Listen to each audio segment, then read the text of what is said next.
জড়িয়ে ধরে বললাম, আল্লাহ জীবনে যত গুনাহ করেছি, যত গুনাহ মনে আছে আর যত গুনাহ ভুলে গেছি, দয়াল নবীজির কদম মুবারক ধরে তওবা করি, দয়াল নবীর খাতিরে আমার মাফ করে দাও।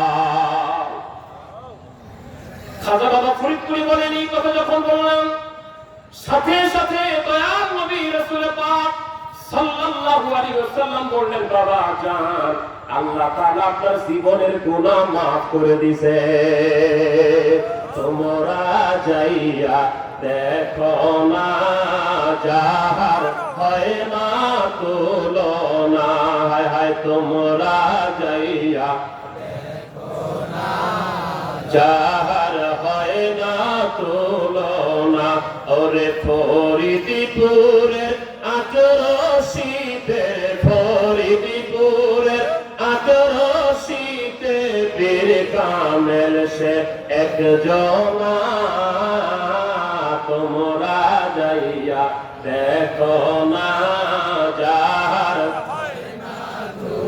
ও সে পাঞ্জে দানা নামাজ পড়তেন, 30 পারা কোরআন পক্ষে ধরতেন, তাসবিহাতে আল্লাহু জপতেন, তাসবিহাতে আল্লাহু জপতেন, মুরিদ নামের দেওয়ানা, তোমরা যাইয়া দেখো না যাহার ফরিদপুরের আটরশিতে, ফরিদপুরের আটরশিতে পীর কামেল সে একজনা, তোমরা যাইয়া দেখো না যাহার ও সে শরীয়তের সারা জারি, তরিকতের মহাজ্ঞানী, হাকিকতের হক ভান্ডারি, মারিফতের মাওলানা, তোমরা যাইয়া দেখো না যাহার। আমার কবি জাকির ভাই জানেন, আপনারা বলতে পারবেন, আমার খাজা বাবা ফরিদপুরি যখন একবারে বৃদ্ধ বয়স, তখন তিনি হুইল চেয়ারে করে হলো মসজিদে যায় জামাতের সাথে নামাজ পড়তেন। একদিন আমাদের আজমির ভাই বললেন, পীর কামরাজান হুজুর জামাতে নামাজ পড়ছেন, দাঁড়িয়ে দাঁড়িয়ে নামাজ পড়ছেন, কাঁপতেছে হুজুর। খাজা বাবা কাঁপতেছে, পড়ে যাবেন, তথাপিও তিনি বসে নামাজ পড়ছেন না। তো হঠাৎ করে মাওলানা ইসমাইল হোসেন সিরাজি সাহেব, মরহুম মাওলানা ইসমাইল হোসেন সিরাজি সাহেব বললেন, হুজুর আপনি তো এত দুর্বল, শরীর আপনার দুর্বল লাগছে, আপনি তো এখন চাইলে বসে নামাজ পড়তে পারেন। তিনি কত শরীয়তের খুঁটিনাটি গুরুত্ব দিতেন। তিনি তখন অন্যান্য আলেমদেরকে ডাকলেন, বাবা মানুষ বলে কি আমি নাকি বসে নামাজ পড়তে পারবো, আমার দুর্বল শরীর কাঁপতেছে, পড়ে যাবো, বাবা আমি কি বসে নামাজ পড়তে পারবো? এক এক করে সব মানুষদের কাছে জিজ্ঞেস করলেন। সবাই বলতে, হুজুর আপনার শরীরের যে কন্ডিশন, আপনি এখন বসে নামাজ পড়লে শরীয়তের কোনো ব্যাপারই হবে না। এরপর থেকে খাজা বাবা ফরিদপুরি বসে নামাজ শুরু করলেন। আমার ভাইয়া, এই জন্য বিশ্ব জাকির মজিলে খাজা বাবা ফরিদপুরি আমাদেরকে ওই নামাজ শিক্ষা দিয়েছেন, মন মুখ এক করে আল্লাহ তাআলাকে হাজির নাজির ওয়াহিদ জেনে একমাত্র আল্লাহকে চিন্তা করো। শিরিক টিরিক আমি তো দেখতেছি, শিরিক টিরিক তো অনেক দূরে। কিভাবে এক আল্লাহকে শ্রদ্ধা করা যায়, কিভাবে আল্লাহ ছাড়া সবাইকে বাদ দিয়ে এক আল্লাহর গোলামি করা যায়, আনুগত্য করা যায়, সব আলেমরা একমত, সব মুফাসসিররা একমত, সব মুহাক্কিক আলেমরা একমত। এইটা শিখতে গেলে ইলমে মারিফত ছাড়া উপায় নাই। এক আল্লাহর ওয়াহদানিয়া শিখতে গেলে ইলমে মারিফতের জ্ঞান ছাড়া উপায় নাই, এটা পারবে না কেউ। ওইটা শিক্ষা পাওয়ার জন্য তো কামিল মুকাম্মিল আল্লাহর ওলির দরবারে যাওয়ার দরকার আছে না নাই? এখানে খেদমত করার দরকার আছে না নাই? প্রাণ ভরে মহব্বত করে আপনারা খেদমত করবেন। আমার বোনেরা, আপনারা আপনাদের মতো পর্দার ভিতরে থেকে আত্মীয়দিকে মহিলা পুরুষ একসাথে জিকির করার ব্যবস্থা আছে না? আছে? তাহলে এগুলি যারা বলে তারা কি সত্য বলে? ভাই সত্য কথা বলে? তারা মিথ্যা কথা বলে, বানোয়াট কথা বলে, অসত্য কথা বলে, গীবত করে না, তুহমত দেয়। গীবত হচ্ছে, তুহমত হচ্ছে গীবতের চাইতে আরো বড়। মহিলারা পর্দার মধ্য থেকে তারা তাদের মতো খেদমত করবে, বিশেষ করে মুফতির চালের খেদমত। জাকির ভাই আপনাকে ভুলে গেছেন?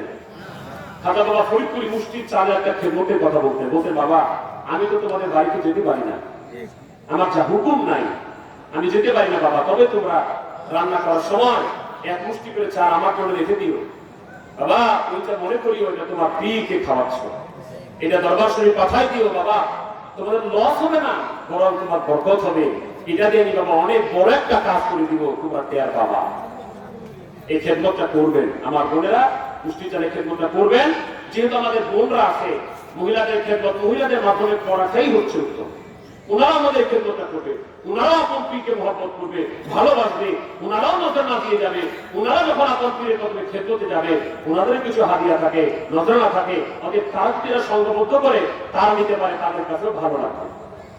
আবার ফুটুয়া দিয়েন না যে মহিলা দিয়ে দরবারে যাওয়া যাবে না, বায়া পাওয়া যাবে না, ওটা দলিল গতকালকে আলোচনা দিয়ে নিয়ে বহু দলিল আছে ভাইয়া আমার। অতীত যার যার খেদমত যার যার মতো করবেন। আমরা বলছিলাম খাজা বাবা ফরিদপুরি রাসূল পাক সাল্লাল্লাহু আলাইহি ওয়াসাল্লামকে এভাবে হাসিল করে তিনি বলেছেন, বাবা আমার কথার মধ্যে কোনো ঝুট নাই, আমার কথার মধ্যে কোনো অসত্যতা নাই, আমার কথার মধ্যে কোনো মিথ্যা নাই, আমার কথার মধ্যে কোনো ভেলকিবাজি নাই, বাবা তোমরা যদি আমার কথা মেনে চলতে পারো, দুনিয়াতে থাকতেই নগদ বেহেশত কামাই করে কবরে শুনতে পারবা। ওই কথাটাই আমি বলবো। কিভাবে এই পসিবল হলো, কিভাবে এটা বলবো? আর একটা জিনিস হলো, আমাদের বাংলাদেশ দুই আঙ্গুল নিচে চামড়া হাত, এর ভিতরে একটা গোস্ত আছে, এটার নাম কি ভাই? আমার যাকে ভাই বলেন না, নাম কি?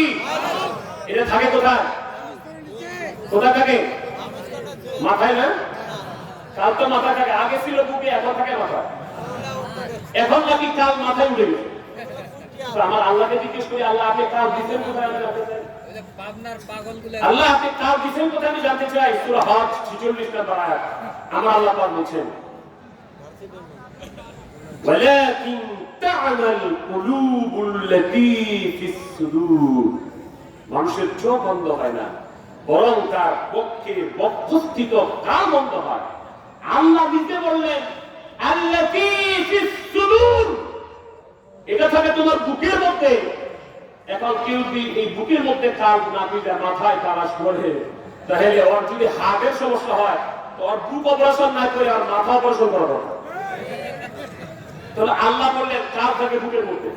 এবার দয়াল নবীকে জিজ্ঞেস করি, ইয়া রাসূলুল্লাহ আপনি কি বলছেন? 1400 বছর পরে আপনার হাদিসকে পাল্টায় দিবে এরকম মানুষ আসবে, আমরা তো ভবিষ্যৎবাণী আছে, তো আপনি কি বলে গেছেন? হাদিসে মুসলিম শরীফ, এটা এর মধ্যে পাবেন 6436 নম্বর হাদিস, সেই মুসলিম শরীফের আল হাদিস এর মধ্যে 6436 নম্বর হাদিস। হযরত আবু হুরায়রা বলেন যে আমার নবীজি বলেন, আল্লাহ তাআলা তোমাদের শরীরের দিকে দেখবে না, তোমাদের বেশভূষার দিকে দেখবে না। এই যে সুন্দর পাগড়ি লাগিয়েছি, এটা পোশাক, এটা গায়ে দিছি, দামি মোটামুটি দামি 2500 টাকার মতো। রাসূল বলেন এটা তোমার আল্লাহ দেখবে না, কি দেখবে? ইয়ানজুরু ইলা কুলুবিকুম ওয়া আমালুকুম, আল্লাহ দেখবে তোমার অন্তরের মধ্যে কি আছে, কি আমল করছো।